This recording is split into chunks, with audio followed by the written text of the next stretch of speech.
I'm emotionally attached to my results, which is very normal. So good results on the phone, you feel good and you keep going. Bad results, you want to give up. And I went, wait a minute. At the end of this year, how much Cutco I sold is actually dependent on how many times I picked up the phone. And so I had this epiphany. The only thing I can control is how many times I pick up the phone and dial a phone number.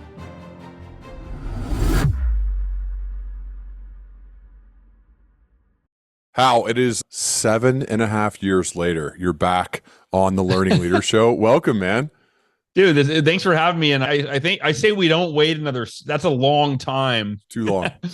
Between coming back on. I think that we need to cut that in half, like in a few years, maybe. Let's go somewhere a little bit sideways for a second because it's something I'm most curious about. Yeah. You're one of the greatest Cutco knife salespeople of all time. What does it take to be an excellent sales professional? I think that it's not about reinventing the wheel. So I think number one, you have to be coachable. And that's one thing that in Cutco, mostly college students were beginning an internship or whatever with Cutco. And that's how, so most of their sales force was college students back in the day and with zero sales experience. So they're very much like, here's the exact word for word script that you say on the phone when you call somebody. Here's the word for word script that you say when you show them the product. And you role play that over and over and over again during your 3-day training. So number one, it's not reinventing the wheel and following an approach that works. Number two, it's bringing enthusiasm. I think that's my greatest sales attribute is that I'm just genuinely enthusiastic. And so I was like, whoa, these knives are amazing. And I'd show a customer like, check these out. Look at how cool these are. Right. So there's that transfer of enthusiasm. And then number three is consistency, resiliency. Like that's it, is you're going to fall, you're going to fail, you're going to get rejected. And most people can't handle that, or they don't allow themselves to handle that. But if you follow those three steps, if you follow a proven approach to selling, you bring enthusiasm to the presentation, and then you just keep doing it. You keep trying, and you keep trying over and over and over for as long as it takes, your success is inevitable. They train everybody that way. That's true. They coach everybody to do it that way. Yep. And yet you still have rose to the top. What was the difference between you and the majority of people who were selling Cutco knives door to door?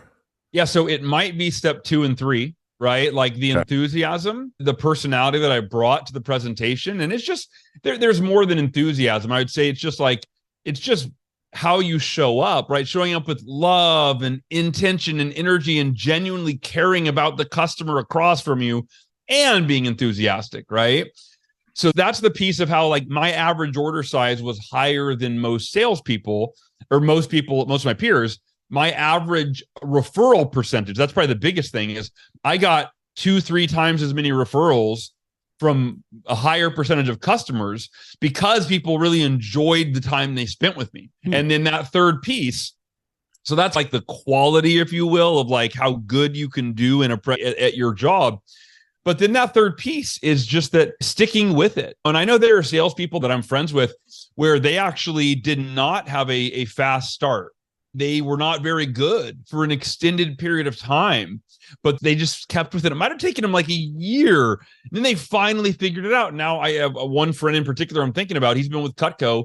He started right before I did. Now I left, 15 years ago. He's still there. But he was always like a very average, if not below average sales rep. And I don't know how long it took him, but he's now one of the top sales reps in the company 20 years later. So I worked in the profession of selling for the first 12 years of my career after I finished playing football after college. And I didn't know it at the time, but I think it was the best possible first job for me to have. Smile and dial, cold calling, new business sales, really tough, lots of rejection, lots of being hung up on, lots of people who didn't want me to call and just had to keep going and going, right? You're not really going to win with brilliance. You got to win with endurance. You just got to go, you got to go, you got to go. And I'm so grateful now looking back because and I want you to expand on this too. I think selling is a part of every single role we will ever have in our lives. Even if you don't carry a bag or have a quota, we all are in sales every day. What have you taken from your time as a sales professional that has now helped you with what you've done since selling Cutco? I think one of the biggest takeaways, and to your point, like you mentioned the rejection and this and that, like that just simply sales enables you to develop resiliency that most professions don't, right? You're not getting rejected if you're working in the movie theater, right? You're not failing at the movie theater.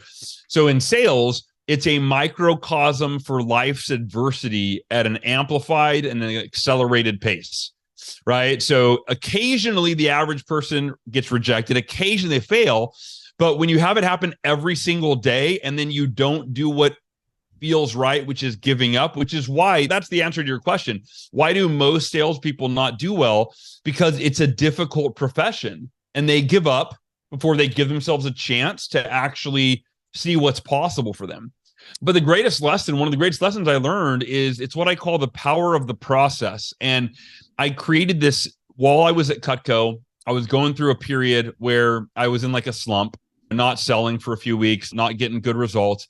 And I remember one night on the phone, I made 20 phone calls or whatever it was, and I got 0 appointments and a bunch of people hung up on me. And you're a human being, right? You can only take so many people going, don't ever call here again. You disgust me. And you're like, I'm a nice person just because I'm in sales. I'm not a horrible monster, right?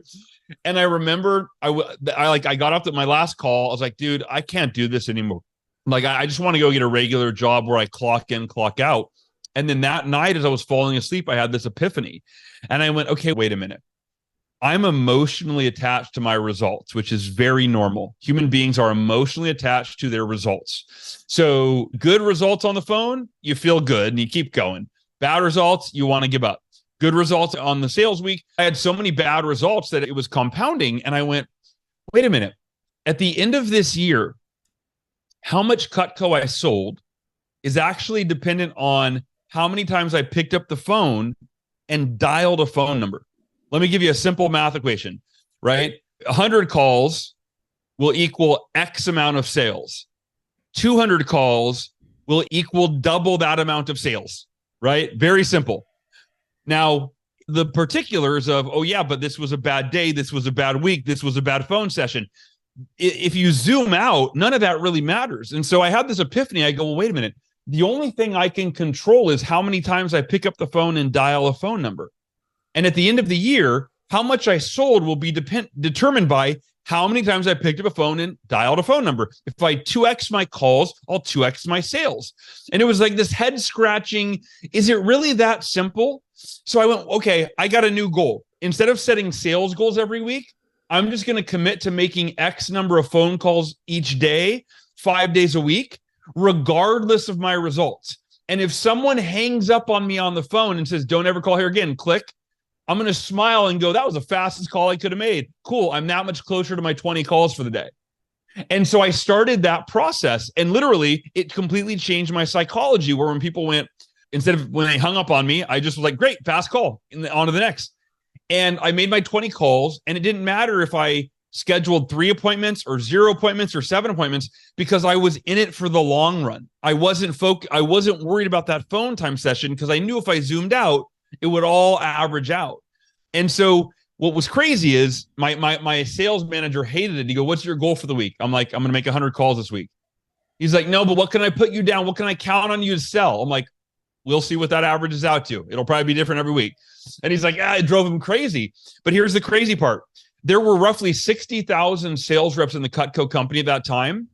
When I tried this approach, the first 3 months of that year was when I tried it. I was the number 1 sales rep out of 60,000 sales reps. But here's the best part. They were still riding the emotional roller coaster of sales. Good days, bad days. I want to quit. This sucks. I hate it, right? I just had it. My job was cake. I just picked up the phone 20 times a day and called a number. And that was it. That was my job. I didn't care what happened after that.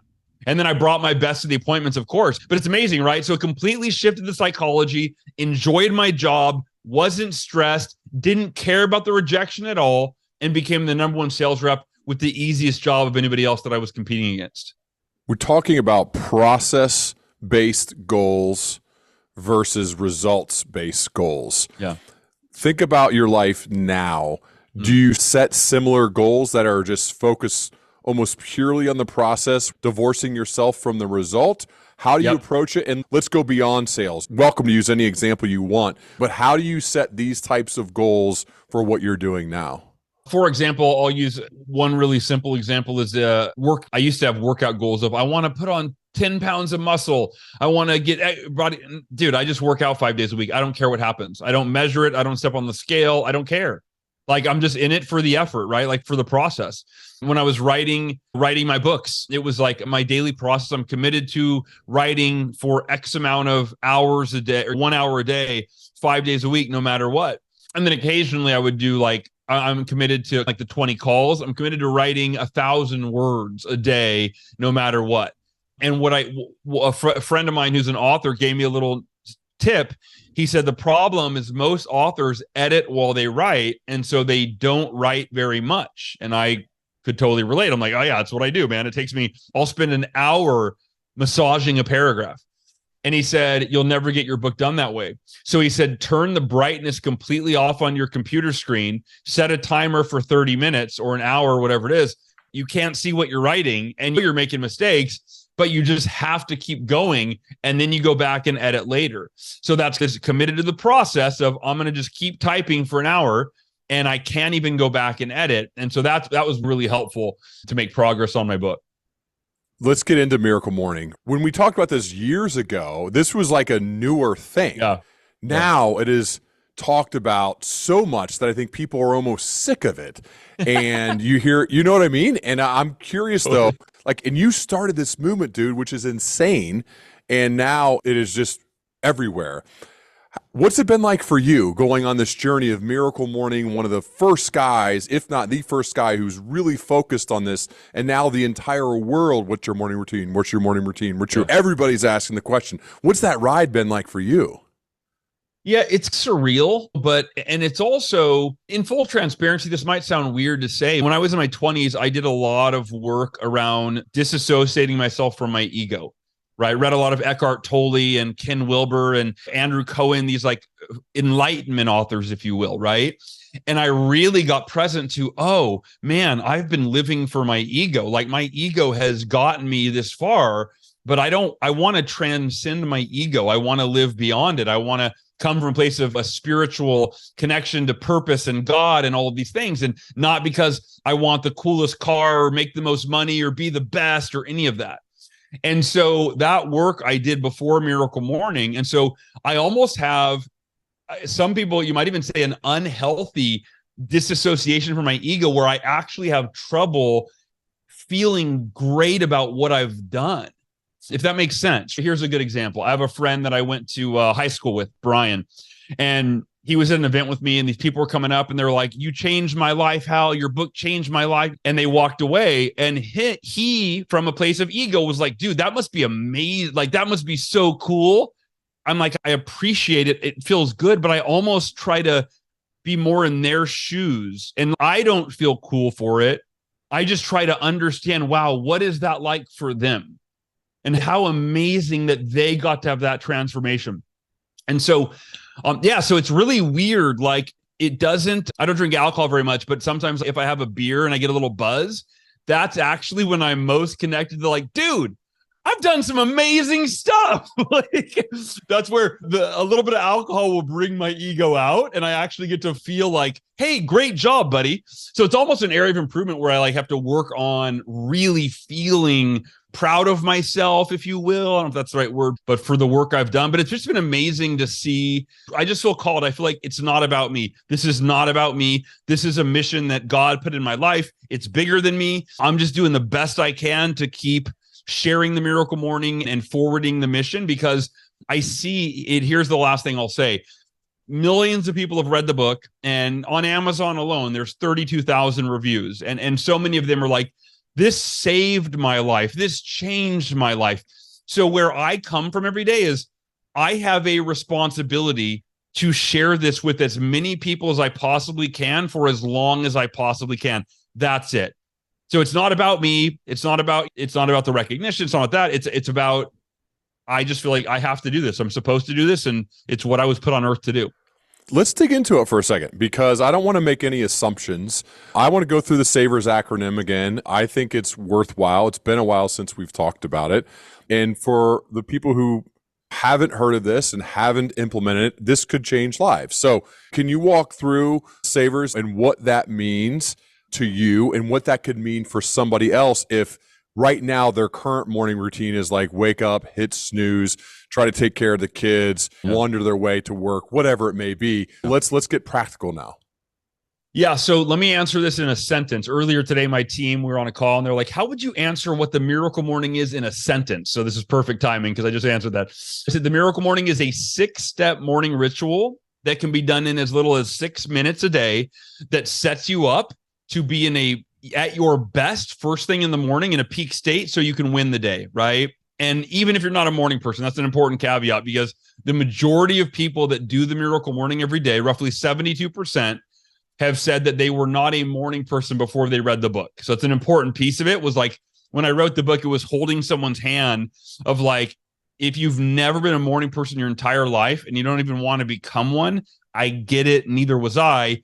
Here's how you can get to the point of where you go from, yeah, this idea makes sense, maybe for other people, to I'm actually going to do it, to, wow, this is a lifelong habit that I'm never going to change. So the 6 practices, you mentioned the SAVERS. This is the acronym that represents these 6 practices, SAVERS.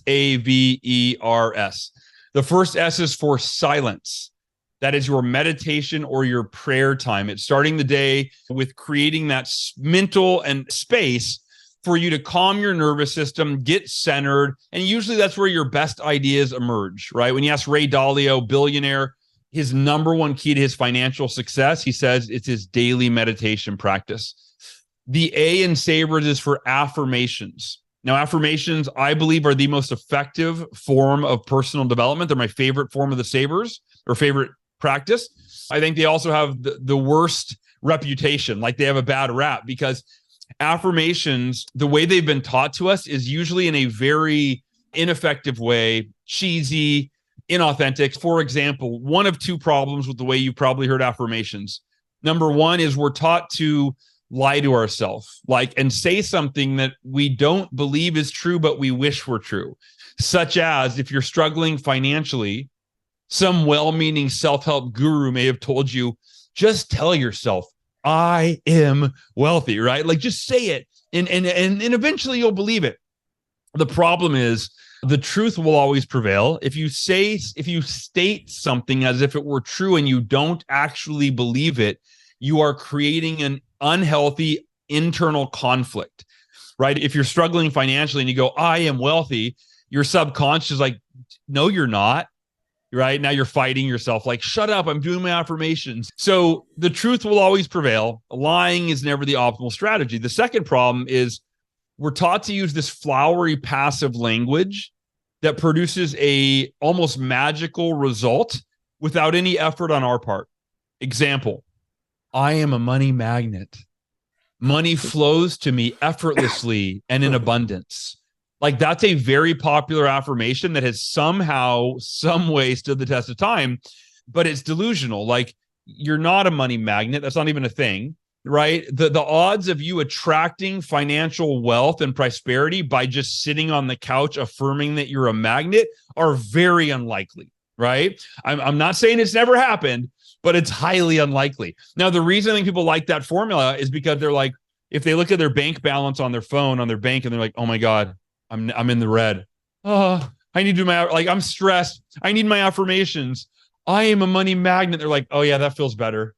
Oh, money is going to magically flow into my life and everything is going to be better. Okay, that feels a lot better than my reality, right? It's a delusion.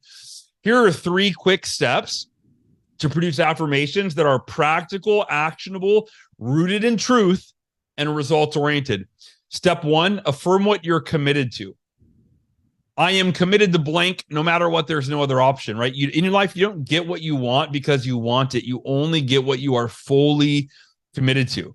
So I'm committed to blank no matter what. That blank might be an outcome. I'm committed to losing 10 pounds. I'm committed to increasing my revenue by 50% this year, right? I'm committed to growing my team by, it could be a measurable outcome. It could also be the process we talked about, the activity. I'm committed to working out through 30 minutes a day, 4 days a week. I'm committed to making 30 sales calls a day, 5 days a week, right? Whatever the commitment is, it could be an activity or an outcome.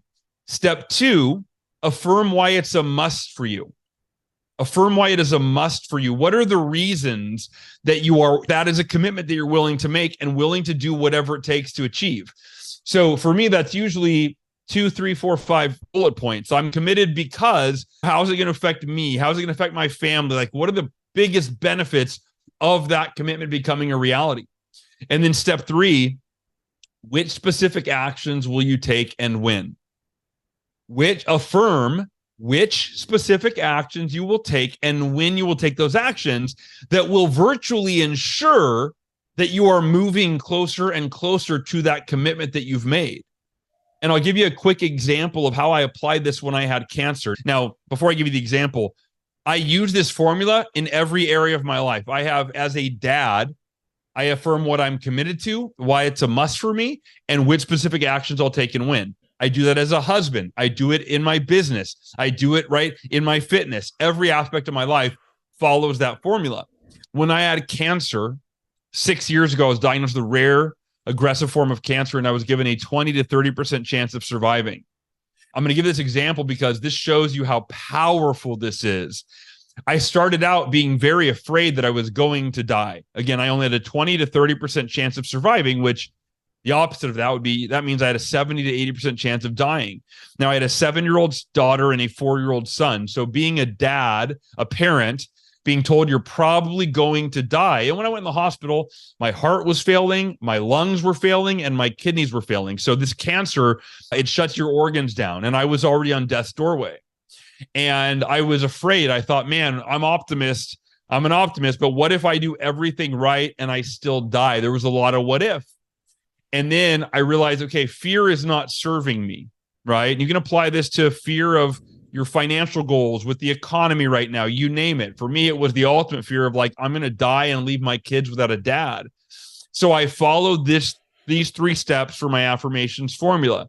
Step 1, affirm what you're committed to. I'm committed to beating cancer and living to be 100 plus years old alongside Ursula and the kids. No matter what, there is no other option. I read that, Ryan, every single day, multiple times a day during the miracle morning, but multiple times a day. Whenever I felt the fear, I realized fear does not serve me. I need to have faith that I can beat this cancer. And so I read that affirmation over and over.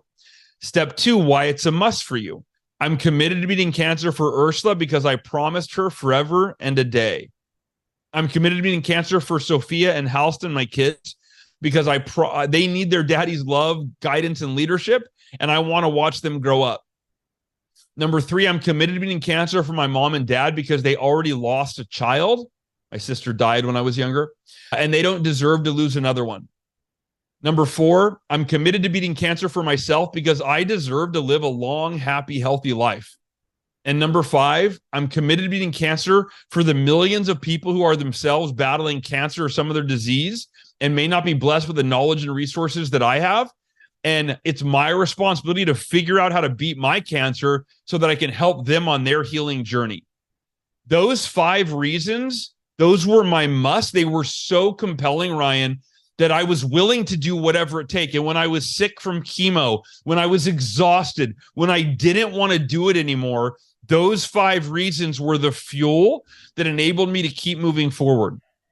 And in that last step, which actions will you take and when? It was, I won't go into the details of I had a whole list of holistic practices, but the high level was I will combine the best of Western medicine and do the chemo, but I will not let my life be in the hands of a doctor that has no skin in the game if I die.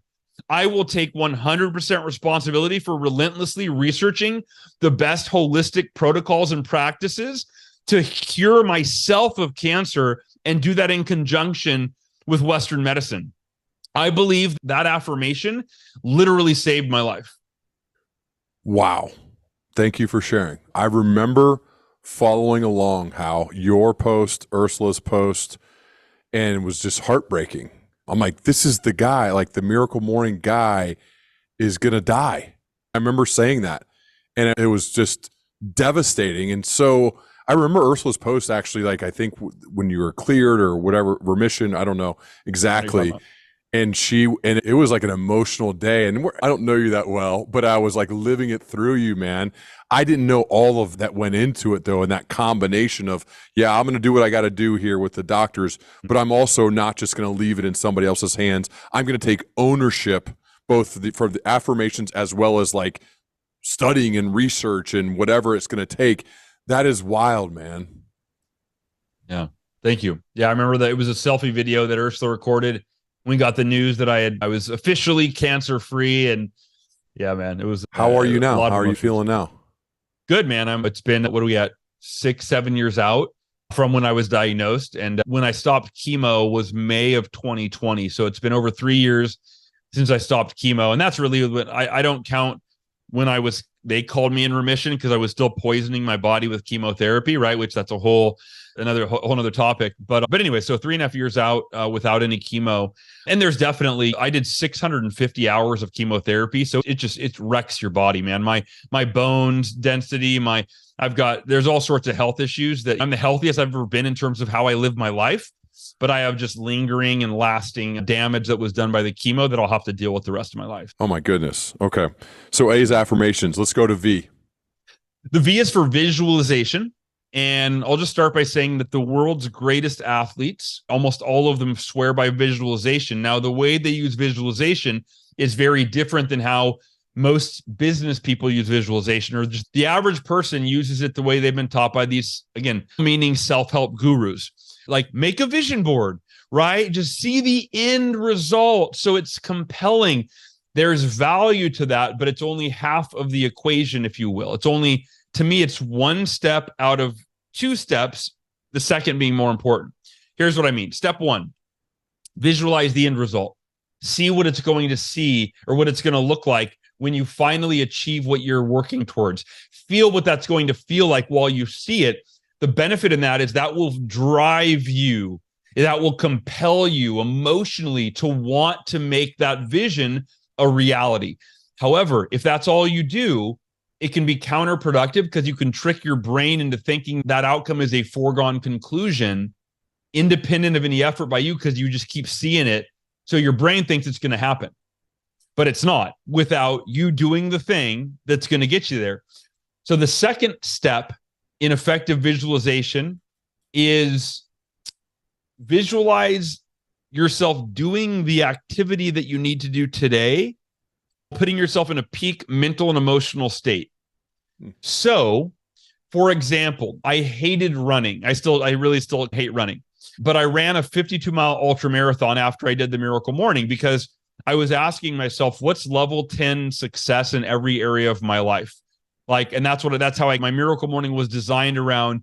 What's my level 10 goal in each area of my life? Then I would create affirmations for each of those areas following those 3 steps. Then every morning I would visualize, not necessarily all of the goals, but whatever I needed to really focus on that day. So an example was when I was training for this marathon, I hated running. And very often we don't like doing the thing that we need to do. If you're in sales, I've never met a salesperson that's like, dude, I love getting on the phone every day and making my 20 calls. No, right? You have to do it, but it's not usually the most fun part. So human nature is to procrastinate and put off the things that you don't feel like doing. And so for me, my alarm was set on my phone every day at 7 a.m. It's like, that's when I'm going to go run. And human nature, and what I would find is I would, I'll run tomorrow. Like I can miss a day or 2 or 3 or 4, right? So what I started doing is I started using my visualization practice where I'd spend about a minute or 2 visualizing crossing the finish line of the marathon. So I get excited about it. How's that going to feel? It's going to be amazing. That's step 1, but step 2 is more important. I would visualize my phone alarm going off at 7 a.m. and I would literally imagine myself picking my phone up off my coffee table and turning off the alarm. Then I would visualize myself walking into my bedroom, getting dressed in my running clothes, walking out through my living room to the front door, opening the front door, staring at the sidewalk that I was about to go run on. And then I would start reciting my affirmations. I'm committed to completing this 52-mile ultra marathon on October 29th, 2009, no matter what. There is no other option. The reason I'm doing this is to become the person that is capable of doing such a thing, that I don't even know who that person is, but I can't wait to become him. In order to achieve this goal, I will follow the Non-Runners Marathon Trainer training plan. There was a book called The Non-Runners Marathon Trainer for non-runners that wanted to run a marathon. So it's, hey, you hate running, here's how you get there. And while I visualized, I would see the sidewalk and I would get myself excited to go on a run. And then here's the beauty of that. This is the power of that. You can apply this to whatever you need to do today to move forward to achieve your goals. When the alarm went off on my phone at 7 a.m., human nature would have been to procrastinate. But that is not what I visualized that morning. It's not what I mentally rehearsed. So it's not what happened.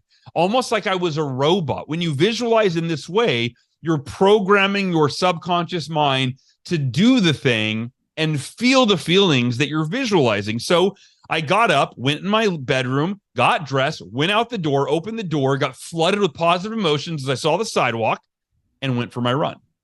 So that's the power of visualization in that way. I love how you bring that to life. Okay, what's the E? The E in SAVERS is for exercise. And there's not rocket science here. It's the idea that you don't have to go to the gym in the morning, but you should do at least 60 seconds of jumping jacks, do some yoga, some stretching, whatever. The point is to wake up your nervous system and get the blood and oxygen flowing to your brain so that you have more mental clarity and more physical energy that lasts the morning and throughout the day. Also, we only do get this one body. When it comes to exercise, like, there are certain things out of our control, but if you have like a current body that works with legs and arms and everything, and you can move, I feel like we're doing a disservice. We're being ungrateful for this working body if we don't use it, if we don't put it to use and keep it and try our best at least to do everything within our own power to keep it functioning and hopefully improving and getting stronger as we age. That's one of the few things we do have control over, is like what we decide to do with it. And that's why I'm just shocked when I see like people not doing that. I think that's almost, that's just mandatory. We have to be pushing ourselves physically. Yeah. And it has such a mental effect. Like if you exercise in the morning, part of doing the miracle morning is like, you've already won before the day even starts. Like if you've done your SAVERS, you've already meditated, affirmations, your mind, essentially, one way to put it is that the miracle morning enables you to start every day in a peak physical, mental, emotional, and spiritual state. And to me, we owe that to ourselves, and we owe it to those we love and those we lead to start every day in a peak physical, mental, emotional, and spiritual state. And exercise, of course, is a part of that. How about R? The R is for reading. And again, not rocket science here, but we're only one book away from learning a strategy to improve our marriage or improve our health or improve our leadership ability or improve our mornings. So the Miracle Morning, of course, is the next book I would encourage you all to read, but the updated and expanded edition. Here's a little bonus tip. If I ask anyone what their highest priority in their life is, if they have a family, it's usually family, right? Oh, it's my family. I often ask that when I give a speech and all the hands go up, family. And then I say, if I were to look at your schedule, would it be consistent with that answer? And very few hands go back up. It's like, no, I'm a workaholic, right? So I have a little self-imposed rule where I'm not allowed to read a business book in the morning until I've read a book on either marriage or parenting, even just 3, 4, 5 pages, to remind myself that family is my highest priority. I'm proving that I focus first on learning how to be a better dad or a better husband before I learn how to be a better CEO or a leader. And then once I've read that, then I've earned the right to focus on my next highest priority, which is my leadership, my business, etc. Do you have some favorite books from recent reading, whether it's on family, parenting? My favorite book for Choose Her Every Day is a book that it was actually a blog post that transformed my marriage, and now it's a book.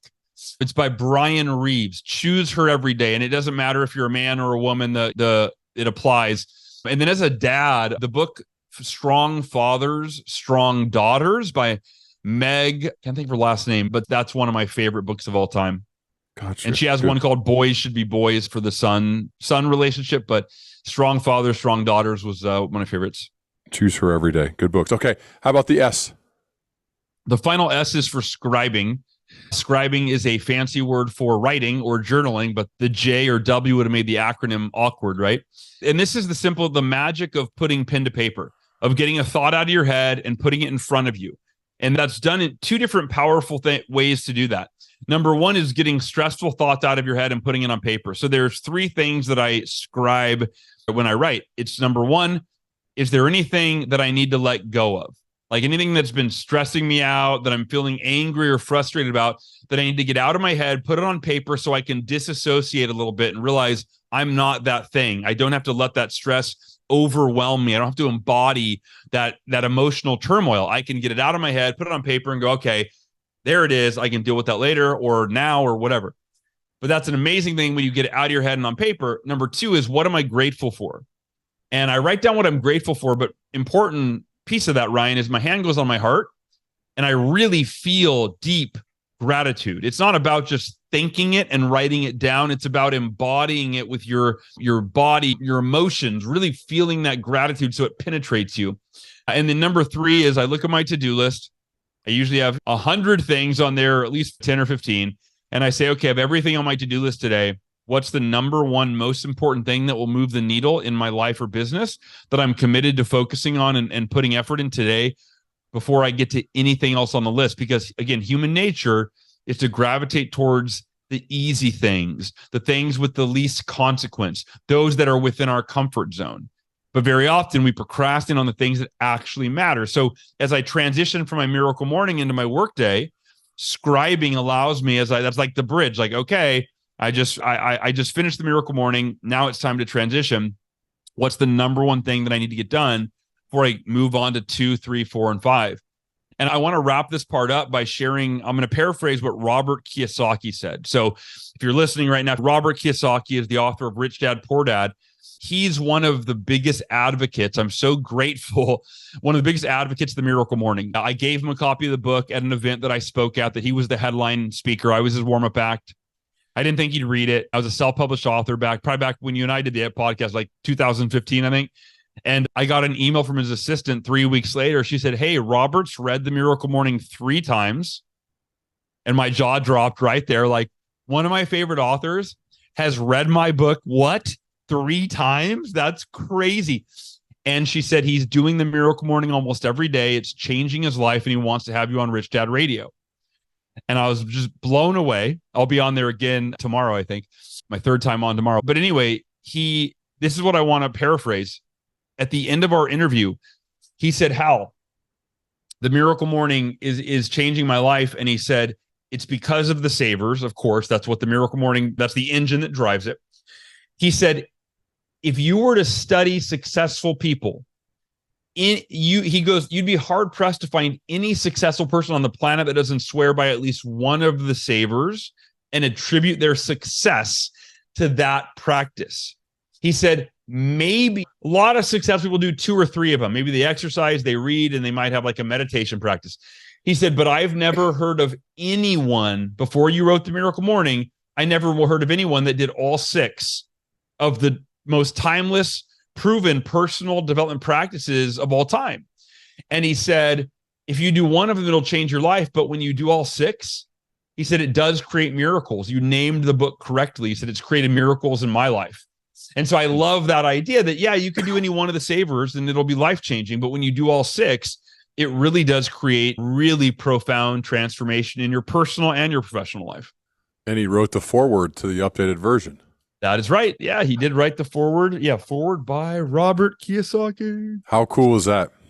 Yeah, really cool, man. And he was in the Miracle Morning movie. In fact, that's actually my friend who's a filmmaker was trying to get me to make the Miracle Morning documentary. And I was like, dude, I'm so busy. I can't even take this on right now. And then when Robert had me on his show, like a light bulb went off and I was like, wait a minute, that documentary that my friend Nick wants to make, I bet Robert would be in it because he was so passionate about the Miracle Morning. So I called Nick. I'm like, hey, if Robert says he'll be in the movie, I'll do the movie, because if he's in it, we can name drop Robert, if you will. We can leverage his credibility, and I'm sure we could get other people in the film. And Robert said yes right out the gate. And then now the Miracle Morning documentary has Mel Robbins and Brendan Burchard and Lewis Howes and Robin Sharma, just these people that are like my idols that are all in the movie. How important is the night before leading into the Miracle Morning? I love that. It's great. It's great that you asked that, because first of all, I've been asked for years about what's your evening ritual? Do you have an evening routine? And I've been embarrassed for years to be like, nah, not really. I just go to bed early. That's my evening ritual, like so I can wake up early. However, in the new book, in the new Miracle Morning updated and expanded edition, there is a chapter called The Miracle Evening. It's a 22-page behemoth of a chapter that breaks down a 7-step evening ritual. And there's an acronym, SLUMBERS, SLUMBERS, that makes up the evening ritual. Here's the thing, is that I have always said, even though I didn't have a really a legit evening ritual until probably about a year ago, I did always say that the Miracle Morning starts the night before. It starts the night before by going to bed on time, so you're getting a good night's sleep. Also, I've always used what I call bedtime affirmations, and those were even in the original book, where before bed, I read these affirmations that set my mindset for sleep and for how I'm going to feel when I wake up. Because something I realized early on is that, and you think about this, I think we can all relate. Our first thought in the morning is almost always whatever the last thought was before we went to sleep. If you go to bed thinking, oh my God, I got to wake up tomorrow, I got to deal with this thing, I'm going to be so stressed out. As soon as you become conscious in the morning, you go, oh God, it's Tuesday, I have to do that thing, right? And even deeper than that is whatever emotional state we dwell in before we go to bed, which is often based on what we're thinking, right? But the emotional state we dwell in is often the emotional state we wake up in. So I realized that being intentional about the thoughts that you think before you go to sleep and the emotional state that you dwell in is consequential. It's crucial. And so the Miracle Evening gives this process of how to wind down in the evening, let go of stressful thoughts, replace them with thoughts of peace and safety and gratitude, and set yourself up to sleep better and to wake up feeling like $1,000,000 and take on the world, if you will. Yeah. So I think the evening is really important. The new updated and expanded edition, The Miracle Morning, the not so obvious secret guaranteed to transform your life before 8 a.m. The original sold millions and millions, has impacted so many people. And I'm super grateful for you, Hal, one, for coming on many years ago and now coming back and writing this updated and expanded version of the book. I'm just so grateful that you're here, man. I remember those posts thinking about like, oh, this is not good. And now here you are just absolutely crushing it. It's awesome, dude. It's so good to see you. Thank you, Ryan. Yeah, it did not look good, man. The odds were not with me, but the right mindset, I think, can get you through anything. Where would you send my viewers, listeners to find out more online?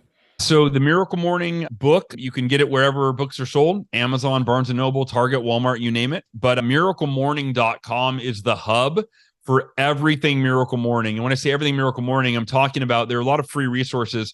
The Miracle Morning movie documentary, you can watch that at miraclemorning.com.